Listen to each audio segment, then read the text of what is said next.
this module, I'm going to introduce another more user-friendly way of working with Spark called notebooks, and while doing so, we'll write our first complete Spark application. If you think back to our last video, we were using the Spark shell to learn about some basic Scala programming concepts, but using the shell kind of reminds me of when I first started working with computers. Back then, to do pretty much anything on a PC, you had to use a DOS command prompt. And while fully functional, especially for power users, the average experience ranged from a slight annoyance to completely tedious to get things done, especially for more casual users, but it was all we had at the time. Then along came the original Mac OS and Windows and a few others, and opened up a whole new world of user interface, giving people a more visually stimulating and intuitive way to interact with their workstations. To me, using notebooks with Spark is like making the move from MS-DOS all the way to something like Windows 7. In contrast with the basic features of the shell, notebooks provide the same coding environment, plus additional things like syntax highlighting, rendering markup text to provide explanatory comments, visualizations, and possibly most important, easily being able to save and share your coding sessions, all of which generally make you more efficient and productive. In this course, we're going to use Jupyter for our notebook environment. There are other options, but I found Jupyter to be the easiest to get started with. Apache Zeppelin is the most common alternative, and particularly with working with Spark, it has some nice features, but Jupyter is more mature and Zeppelin has a bit more of a learning curve. So let's take a closer look at Jupyter. Being a web-based tool, you need to start a server to handle your requests. So simply start the application using the Jupyter Notebook command, and it will automatically open up your default browser to the starting screen, which will look similar to the following.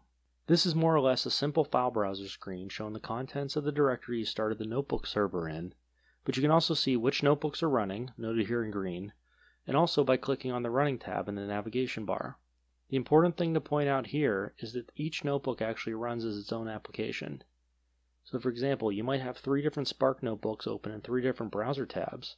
In this case, each of those would be an independent Spark application with their own memory allocation, Spark context, and so on.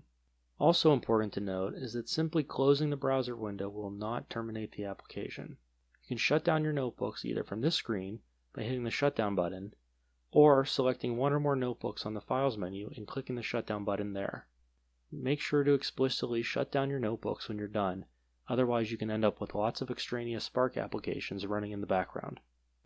So let's go ahead and create a new notebook. Support for different languages is provided by what are known as kernels. And in Jupyter terminology, the kernel is basically the programming environment you'd like the notebook to run in.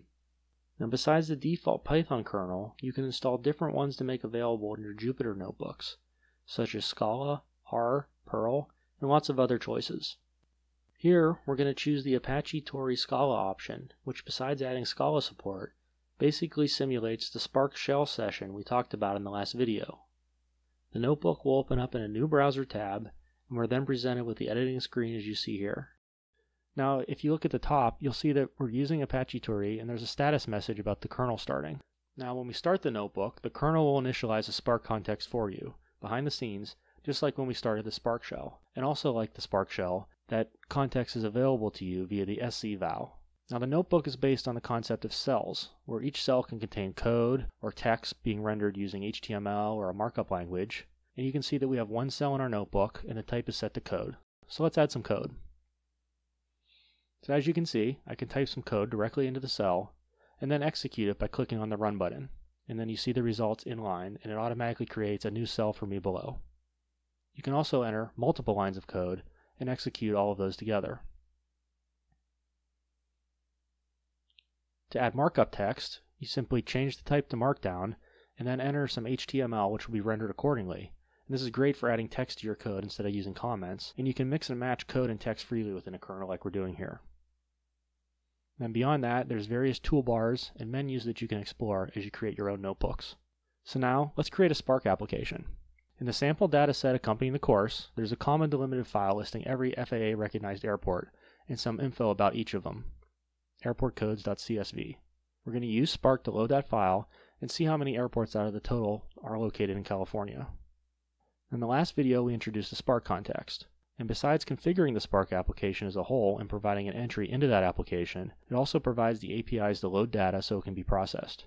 In this case, we're going to load the data as a text file, which stores each line in a collection that we're calling lines. Now behind the scenes, something a little more interesting is happening that we're going to explore more in the next module. But for now, you can treat lines simply as a collection where each element is exactly one line of the file. Now, if you think back to our previous video, we created a filter on a collection. Does this sound familiar? We can do the same exact thing with this data. From a brief check of the data, we can see that there's a location code on each line that we can use to filter on, like so. You can also go back and make changes in your code cells and then re-execute. So let's see what the result looks like if we use Washington State instead of California. Now, let's do a quick knowledge check. And so now that we've had an introduction to Jupyter, I'd encourage you to create some content on your own and also explore the other kernels that are available to install. And there's a good list of those on the Jupyter website. For the rest of this course, we'll also be using the notebooks for all the examples. In the next video, we're going to dig deeper into the foundational data abstraction at the core of Spark, the resilient distributed data set.